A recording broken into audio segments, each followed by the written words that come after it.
There ain't nothing better in life than watching the world go around, watching the sun come up and at the end of the day, watching the sun go down. This is facing east, sunrise. Everything edible landscaping farm. There's some sunchokes or some artichokes. Another patch of them there. This is our garlic rows. One there, one there. On this row I got a bunch of pots. I got some chestnut trees, hazelnut trees, black elderberry. Back over here I've got some a few trees as well. More hazelnuts, hawthorn trees. At the end of this row, Tessa's got some arugula planted. We got a couple auric, leafy green stuff. A couple hazelnuts planted in that row. In that row, we've got a little bit of peas, more red auric, some carrots. I planted some leeks right at the beginning there. There's some beets at the end. Along this back row where the grass is, mulched with cardboard, and we've got a whole bunch of different things in pots.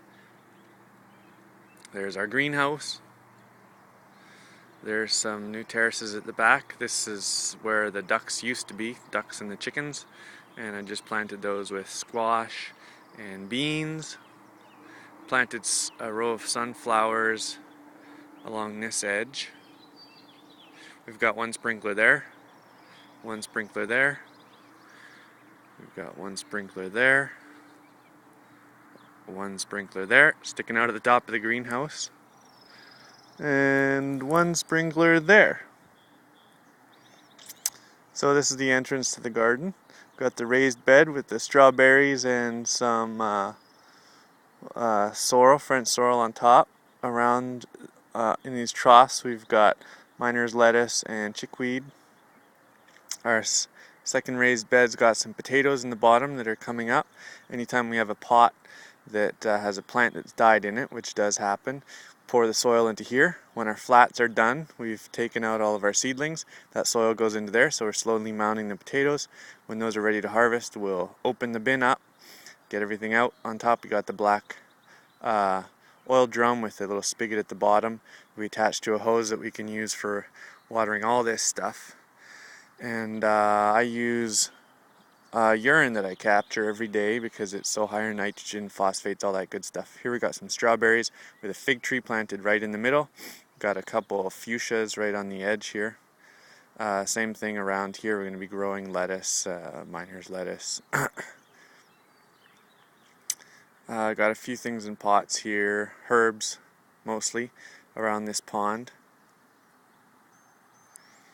Here we got squash with a little tray there where I'm growing Arbutus unido. They're under cover so the birds don't eat them.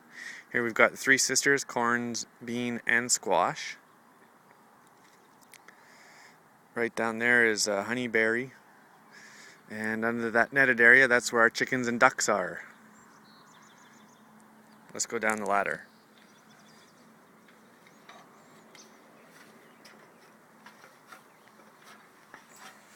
There's a pond.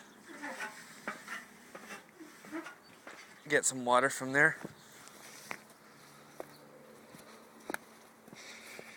Here we've got some lovage coming up.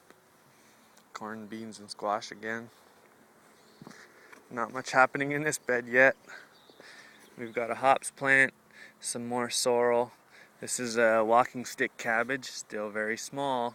Should be 6 feet tall eventually. Chives put some mushrooms under here, under this cardboard. You can see there's some wood chips.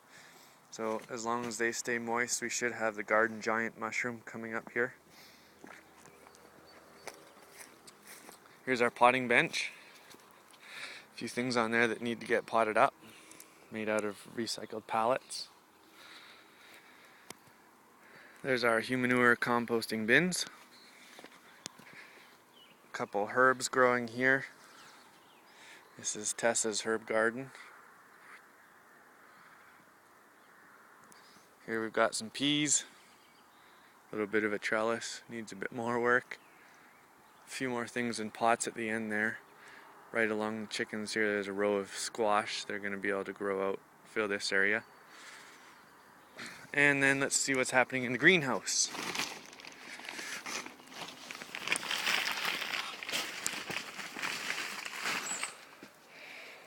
Alright, everything's pretty much out of the greenhouse now except for the tomatoes. There's a duck. This is where the animals get fed. So their food's underneath those crates. And we dump it out into the feeding tray. This is the rocket stove, which is, there's a chimney of it. It's buried with a bunch of stuff that needs to get burned. The burn chamber is right underneath there. So here are all our propagation benches. A few more tomatoes. We've got drip irrigation, or micro spray irrigation. That's a water barrel. That's the bathtub. That's Squeaky. This tub is filled with wood chips, just storage. This barrel is typically a place that they like to lay. There's a bunch of grocery scraps that we get for free. They like to scratch that around, turn it into soil. All of the soil for our seedlings is coming from the ground here that we dig up underneath from the greenhouse. This barrel is empty. Don't know what we're going to use that for yet. That's the greenhouse tour. Oh, one more thing. This greenhouse is made all from recycled materials. So here we've got bamboo construction. I don't know if you can see that. There's the bamboo, and it's all held together with these bicycle inner tubes, which are really stretchy and versatile, useful for many things. All of the plastic is made from recycled bags that have been essentially welded together using a clothes iron. And so one person on the outside has a board, the other person on the inside has the clothes iron, and we sandwich them together. Then this stuff is deer fencing, comes in 6 feet. We cut it in half to make 3 feet. Hung it using little sections of hose that we cut so the birds can't get up on the benches and eat all of our plants.